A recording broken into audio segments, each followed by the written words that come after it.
Hello, everyone. Welcome to this week's episode of the SpaceX Sport Podcast. I'm Seth Kurkowski, as always, and with me is Jared Sanders.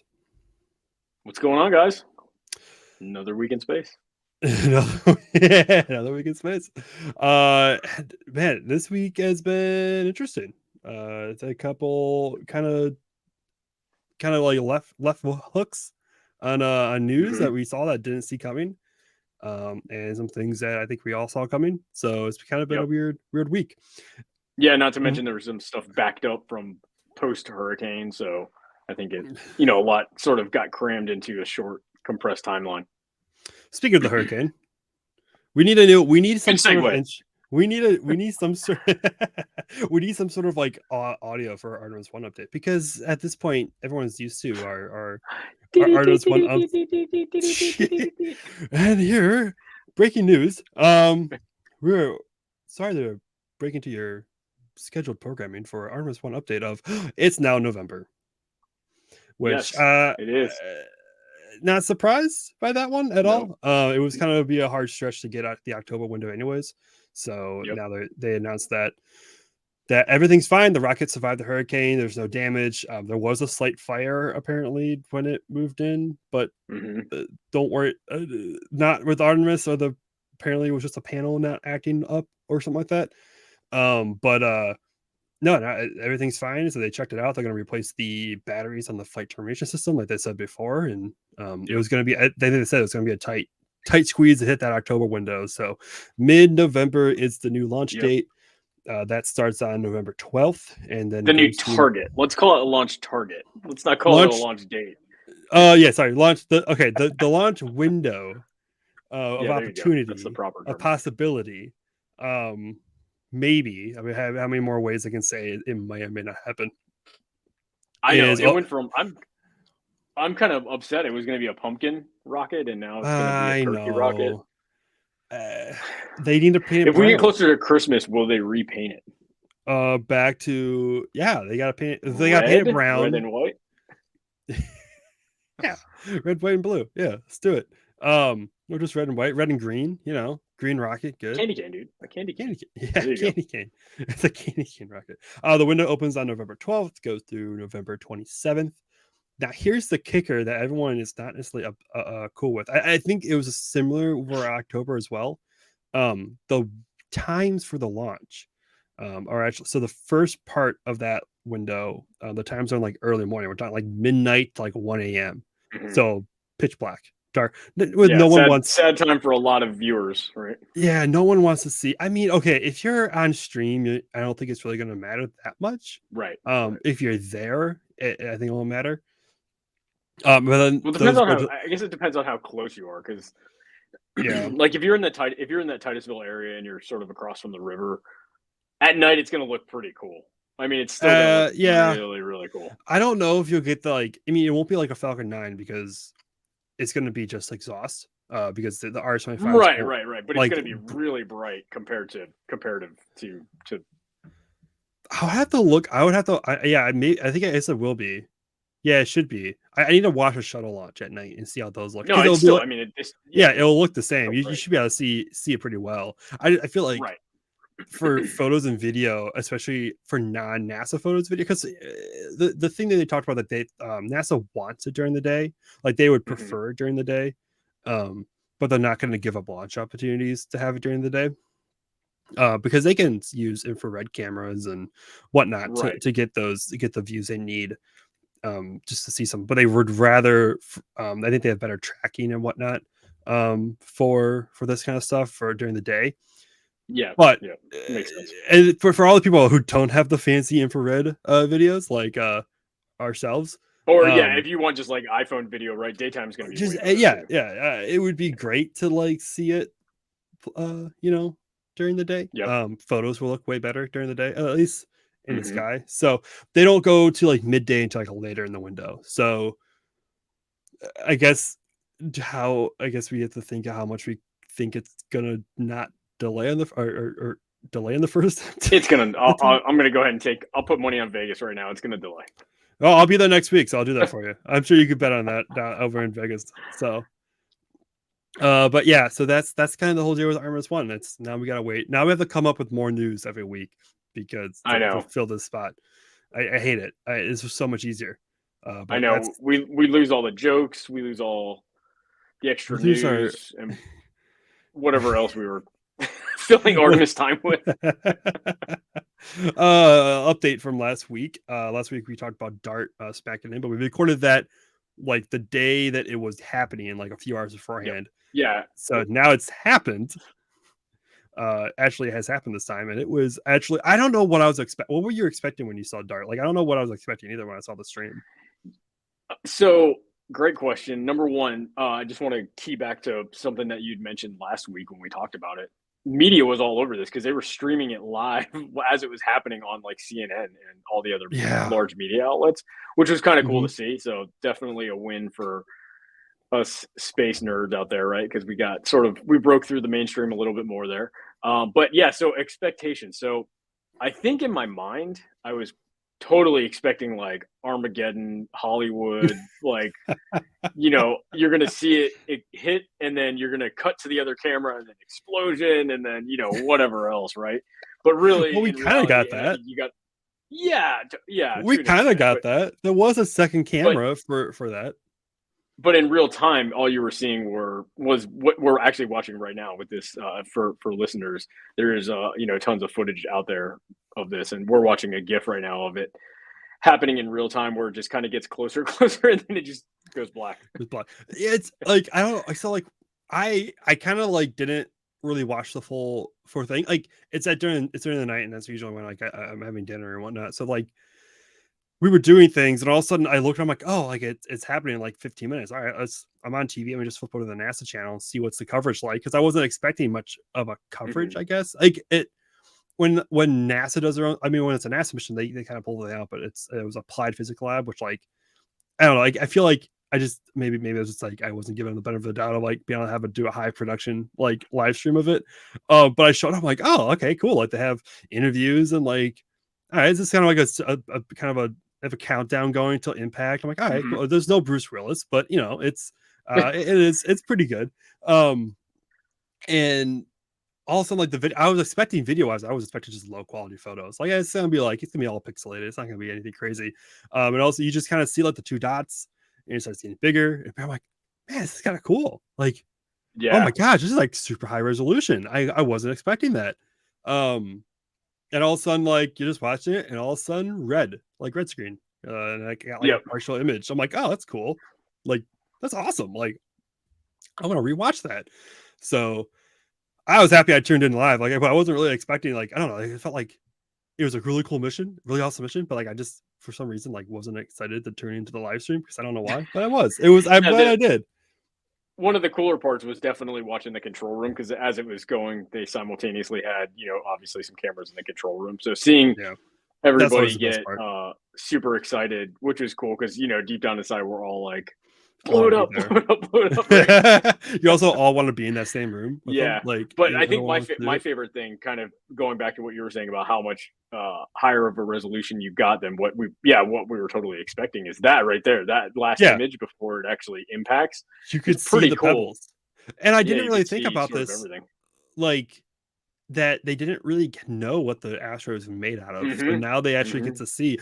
And I guess to me, I don't know. I guess I didn't really, it didn't, maybe it was lost on me on that part, because I guess we've seen right, other two missions. I can't just blank on it, but like Ryugu and 67P, like those other comets and asteroids that like they've either retrieved material from or have done some sort of mission with, and you get to see up close, and it looks like this. So I'm like, oh, I guess I was expecting that, but then it did it on me like, oh yeah, like we never really saw what this thing looks like. So this is our first time getting an image of the thing we're about to just smack into.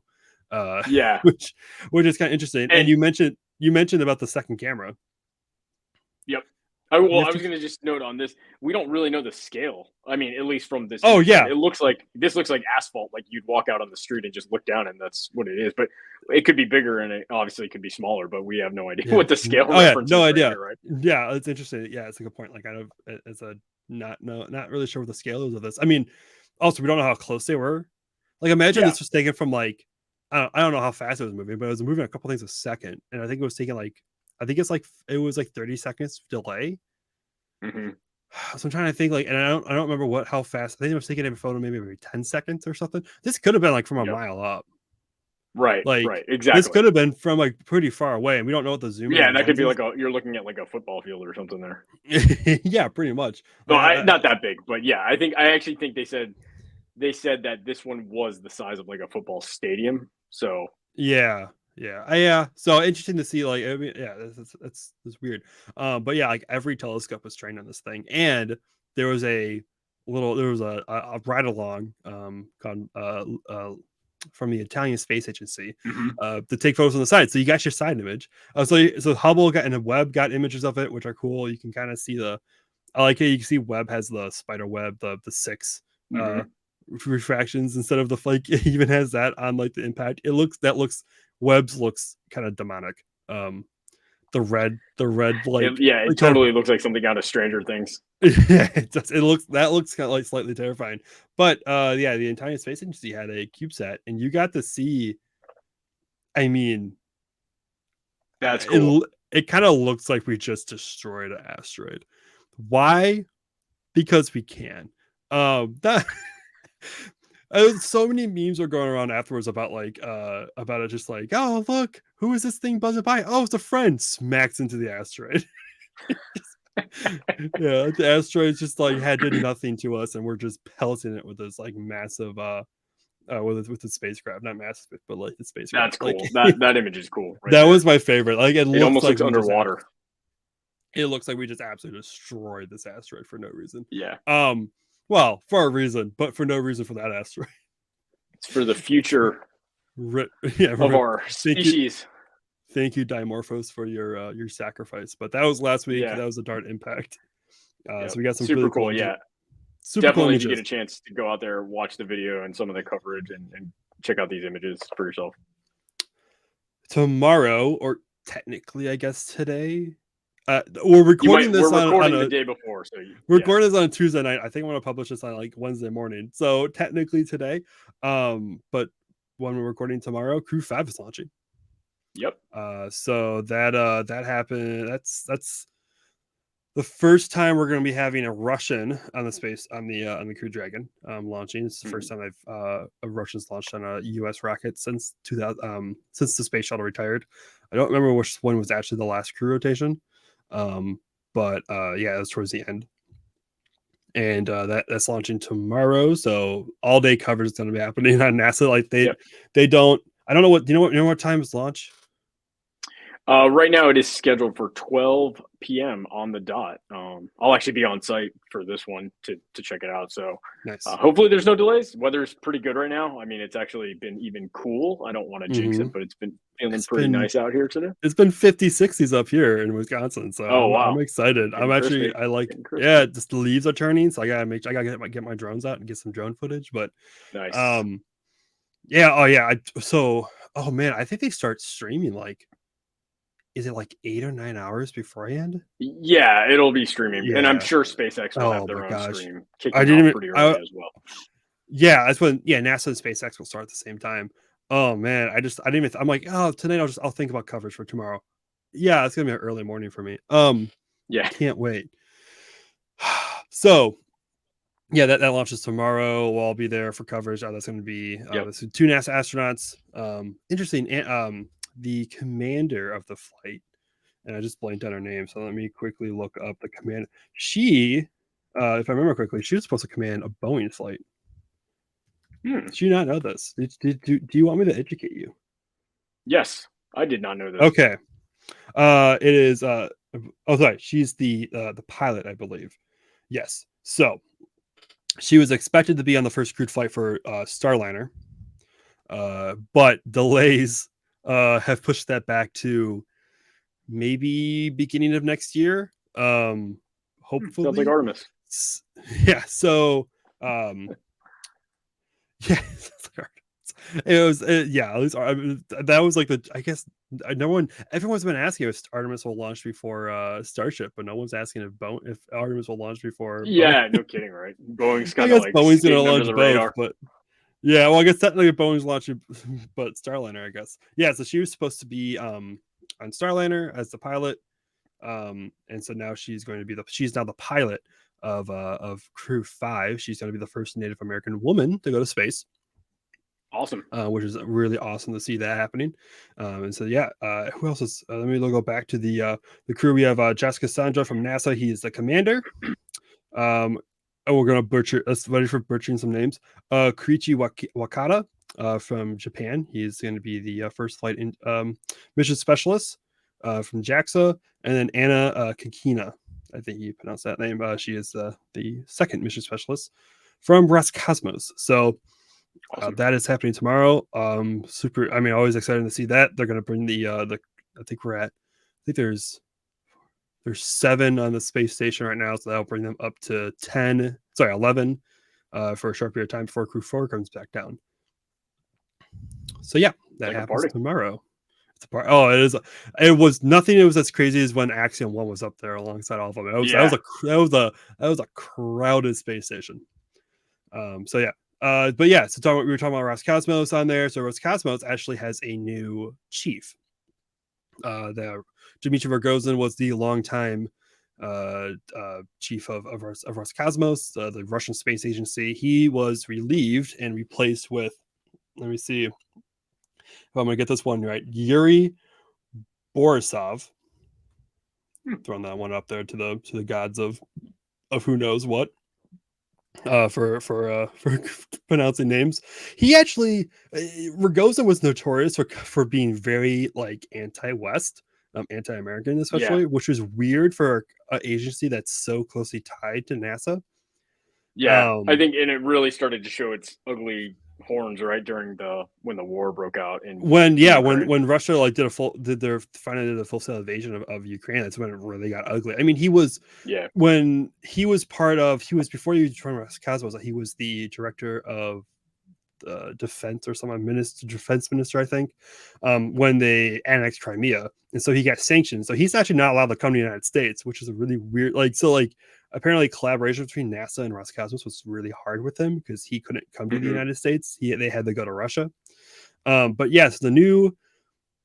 And it's funny. He is also was the defense minister. Got I guess demoted down to Roscosmos, the chief of Roscosmos. He actually made something kind of nice. He was talking about how politicians have invaded science and interfere with the knowledge, and knowledge is needed not just for Russians but for all humanity. It's actually a really nice thing to hear coming from good refreshing the chief after years of kind of ugliness. And who knows what's going to come, what happens in the coming the coming months and days or years and whatnot with him as the head.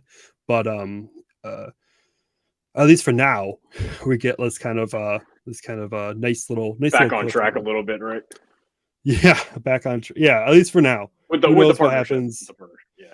Yeah, who goes on for that? So you want to talk about our main topic? Yeah, let's dive into it. So this was Oh, go ahead. No, after you. This was the left hook that came out of nowhere last week, and it was really funny how this happened. It was Thursday, it was like Thursday morning, and all of a sudden a few reporters got emailed. I didn't get this email, but a few reporters got emailed from NASA like, "Hey, heads up for a press conference today," which they never do. Like I've never seen them ever like give a heads up to people. They just drop a press release and say, "Hey, this is happening." And then Eric Berger, they must have wanted the coverage. They really wanted people to come to this, and Eric Berger from Ars Technica saw that, tweeted that out, and said like, "I'm hearing this is a big deal," which got everyone really like confused. I think like, what is this press conference happening by NASA? That's like, what are they announcing? And then finally, the actual participants of the press conference came out, and there was people from Hubble, and Dr. Z Zurbuchen from NASA's Science Directorate, Associate Administrator for Science, and SpaceX, and Jared Isaacman from the Polaris program. Yeah. So we're all just sitting here like, okay, are they like going to do something with Hubble for Polaris. It turns out SpaceX and NASA have agreed to a Space Act agreement, which is pretty much kind of like an agreement to do something, pretty much as agreement. And it's an unfunded study, so SpaceX is going to be doing this on their own dime to see if SpaceX is capable of boosting the Hubble into a more stable orbit. That was like kind of like a cool thing to come into Thursday. Like we were all kind of like, it was kind of a slower, it was a slowish week. We had some days that popped up, but also like nothing huge day came out. And all of a sudden, like poor Hubble's been taking it on the chin the last like couple months ever since Webb got into got launched. Yeah, and like everybody's just like, Hubble was this, and now this is. And Hubble it's probably one of the most important pieces of scientific equipment like out there. Like there's very few things out there that like has in our lifetime, dude. In our lifetime, yeah, that has changed like humanity's look of space. The images that Hubble came out with when it first got launched were just incredible, even though they were a little blurry. But it's kind of been, it's not like it has gone away from relevance. Like it's still doing a lot of science alongside Webb. One thing they mentioned during the when they announced the first images from Webb was Hubble is still going to be doing a lot of like checking with Webb. So Webb takes a photo, they say they discover something, and then Hubble will kind of like do the same observation. So it's actually kind of important to keep this thing around, and they're down a lot of equipment. Like I think they're down the one computer for all their tasks, and they've lost a couple of gyros, and it's like it's showing its age. Yeah. So this mission like is kind of a big deal if they can pull it off.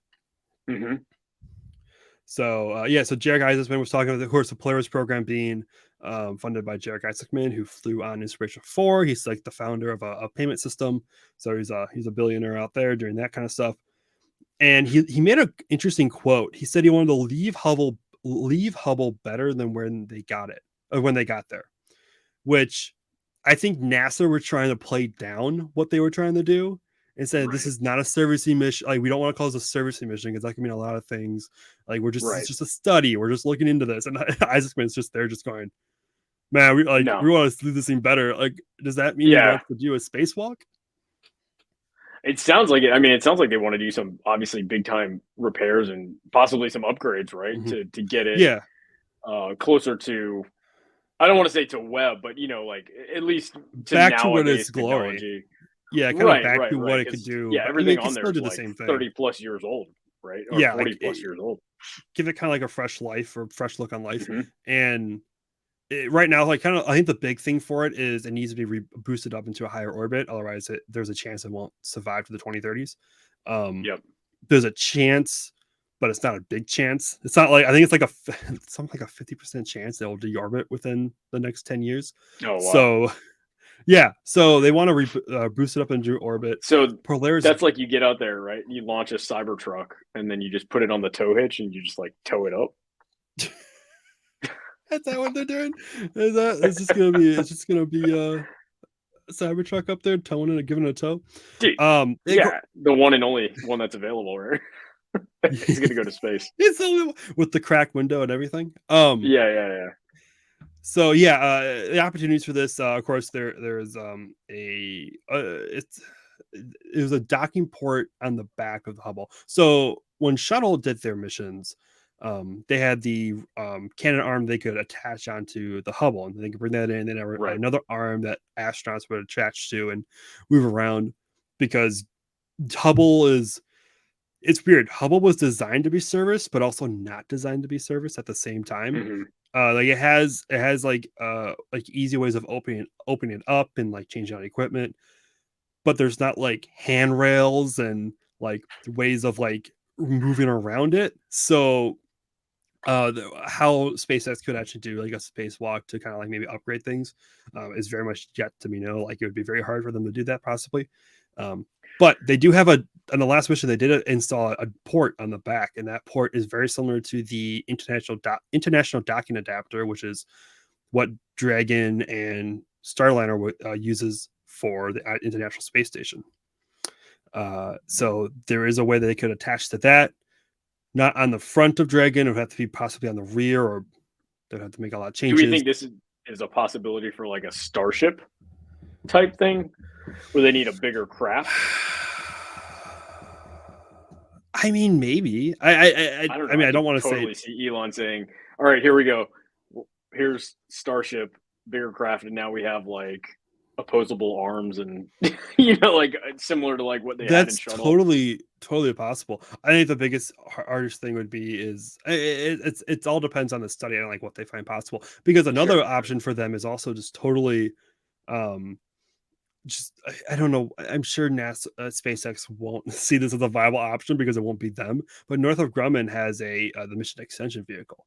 It's already been used a few times on payloads out in geostationary orbit, where it just attaches onto the rear of a satellite, because the biggest thing that goes wrong with satellites out in geostationary orbit is they run out of fuel. So you just go out there with another engine with more fuel tanks and just attach it onto the back, and now you have a new vehicle.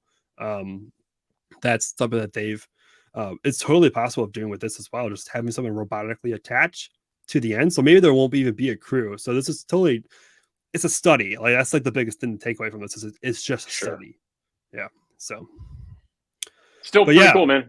It's super cool. Like I was just something like I don't think anyone really expected to come out of last week, and now we get to talk about that. Eisman did an interview with Christian Davenport from the Washington Post on Monday, and he talked a lot about the Washington Post has a lot of more general stuff. They don't really get into too many details, but it was a lot about Polaris and the future of space and stuff like that.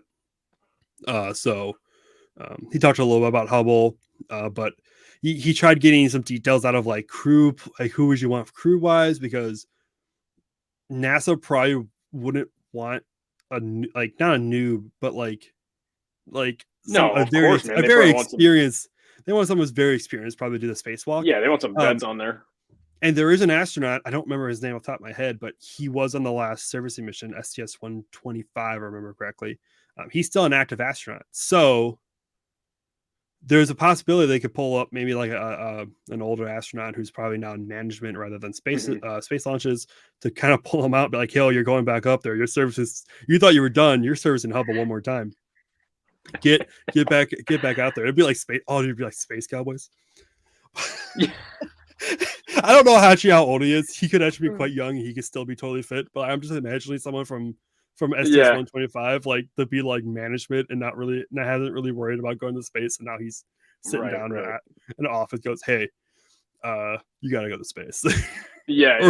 Pull someone out, or pull some people out of retirement, like, hey, get back on your feet, let's go. Right. They all show up just like, and they're just you gotta do some laps around the gym. So yeah, that's the possibility with Hubble going into the next decade. Probably we probably won't hear about this. For that's cool. I mean, it's obviously a cool thing. I wonder. I mean, obviously, Elon and Isaacman, they're starting to build a pretty interesting relationship through SpaceX. So it'll be interesting to see sort of Jared's progression through SpaceX over the next decade and what involvement he starts to have with them, as this commercial eyes. I could totally see Elon, almost handing over some keys to him to sort of drive some of the shit. I could totally see Polaris as like if Axiom is the commercial, not I want to say the commercial wing, but like the commercial buddies of NASA. Like if you say like Axiom, they have a lot of private. They've done a private astronaut mission. They're looking at building a commercial space station. So like, they're highly, not favored, but highly looked upon by NASA for their commercial needs. I could totally see Polaris being that favorite kind of like company or entity for SpaceX to be like, yo, we need astronauts, but we don't want to do it through NASA. And Polaris is like, well, these three people have flown before on Polaris programs. Like, maybe they just keep they'll start grooming more astronauts. Yeah, they just they try doing more and more. Like right now, it's just a Polaris Dawn. It's just one flight to do a spacewalk, and then you have the second mission, which is possibly the Hubble service, like Hubble boosting, Hubble type-esque, whatever that would entail mission. And then the third mission would be the first crewed flight of I don't know. I think they said they want to do the first crewed flight of Starship, or just a crewed flight of Starship. So, but the two of them, I mean, after like, that, just like I guess entrepreneur to entrepreneur, and obviously space enthusiast to space enthusiast, they both seem to have similar goals as far as like what they want to do. You know, they line up. It seems like they line up and check a couple boxes along the way. So it'll just be interesting to see what their relationship kind of blossoms into over the next decade. 100%. Hot takes. Uh-oh. You go first. And not really. I think it's hot takes this week. They seem pretty chill. I don't know. No, this one's not. I mean, this one's a hot. This could be like a hot take forever. But anyway, so you go first. Yeah, I'll jump in. I'll go first. So an article was published a couple days ago saying that the FCC is now taking space junk seriously. So for anybody out there that doesn't know what space junk is, it's just basically a bunch of old satellites that don't work anymore, or parts of whatever has gone up into space that's sort of decommissioned, or maybe has run out of battery and is just kind of floating around in orbit, clogging up the orbit ways, the orbit lanes, as you will. So now the FCC they've already had they haven't. The article actually says that they haven't enforced the law. It hasn't been like an actual law. It's just sort of like hey guys, you have 25 years to do something with whatever you're putting up there. Within 25 years, if you don't, then you got to take it down. But they haven't enforced that. So because of that, a lot of stuff is just kind of collected up in space. And now they're actually pushing to pass a law that gives a 5-year lifespan to a satellite or whatever else X piece of space junk that goes up in orbit. So they're really pushing hard for that. So my hot take is, this isn't something new, people. Like, this is kind of how we are as people. Like, we kind of just like muck up stuff and just leave it behind. Unfortunately, as a species, we're just kind of bad at this. This is specifically to U.S. related space material, so it's not. They're not doing anything that's launched by any other country as of right now. So this is strictly U.S. So all those broken Starlink satellites, if there's any up there, they need to come down in the next 4 or 5 years. And I don't think Starlink was really ever the problem. And I know there's no. But that's probably the highlight right now, right? Yeah, I mean, good on FCC for China actually doing something about this. I mean, even if it's not huge, and I know there's some backlash from Congress and about whether or not they have the authority to do that. I mean, when they made the 25-year rule, there was similar backlash, and then but I mean, at least someone's doing something. Like, I mean, there hasn't been any rules. Exactly. There hasn't been anything passed by Congress, and there hasn't been anything. I mean, I think we're going to come to that point eventually if the FCC didn't do something. Sure. Space Council without it, but at least they did something. At least I'm happy for it. I'm sure Marie Bajah, who's the chief scientist over at Privateer, he's like he's the big advocate for this stuff. I'm sure he's like cheering on. But he also wants to make sure that probably he wants to bring stuff down too. So I know, and I know like one of the big topics, like, and this is where Starlink kind of, I guess, fits into this piece of the puzzle. A lot of sort of environmentalists and just people that are naturists, if you will, complain about Starlink because it's obviously creating a bunch of debris up there, but it's also polluting the sky at night with its lights. And that's sort of like the fear that one night you're going to go out and it's just going to be like, a city, a Taco Bell in the sky. A Taco Bell ad. Eventually that's going to happen. Eventually going to happen. Oh, just get as long as. But anyway, so ads. Facebook portal ads being out there. Can't get enough of those, dude. Oh my god. There's going to be there's a bunch of interesting articles, so keep an eye out for more on this topic, because it's definitely, like you said, it's eventually going to get brought up in Congress and it will heat up. For me, did you watch Tesla AI Day? I did. Oh, I didn't watch it live. I watched the cut down. I watched it live until I got bored and then I turned it off. There was a lot of information, but TeslaBot. So TeslaBot indirectly space related, right? I think is 100% space related. I think this is definitely one of the bigger things that could be used. Oh, first of all, way more. I was impressed by what they announced because I was legit just expecting like maybe hands and like maybe some arms at the most. Yeah, just some.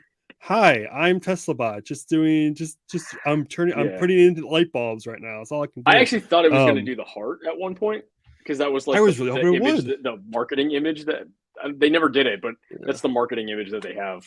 Well, it danced like Elon, so I mean, can't.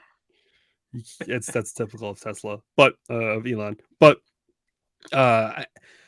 robotics have taken such a huge turn in recently, and I'm impressed that that Tesla has done so much. It was been like a year or something like that. That I think they said like last year. It hasn't been that long. They're gonna have a prototype, and they delivered. There's a prototype. Yeah. So, the need for having robots on other planets for when we push and start doing more and more exploration, especially of, even of the moon or even of Mars, like launching that many people is going to be hard. Like it's just finding enough people to do it. I'm sure there's plenty of people finding enough qualified people to do it. I don't think we're gonna have problems finding people who want to go to Mars. I think we're gonna have an issue of trying to find qualified people to go to Mars. Dude, you literally just described everything in life. Like, if you said X is available for X people to do, everybody raises their hand, right? But who's qualified to actually do it? Who can actually go to Mars? Yeah. Why do you want to go to Mars? Oh, because you're not going to Mars. Just exactly. Because you like go to no. So robots, I think, are going to be probably fairly important to have. And right now, if they get them going, I was going to say if they get them into a like an actual place where it's like, oh, this could actually work, and we could send them first to test or just they'll like build a habitat. Like, yeah, what do you want? You want people to live in Starship for like a few months as you build like a permanent habitat on Mars. Like someone needs to build that stuff beforehand, and if robotics become advanced enough to be able to do something like that, like that's totally a possibility. And it looks like that's the goal of Tesla.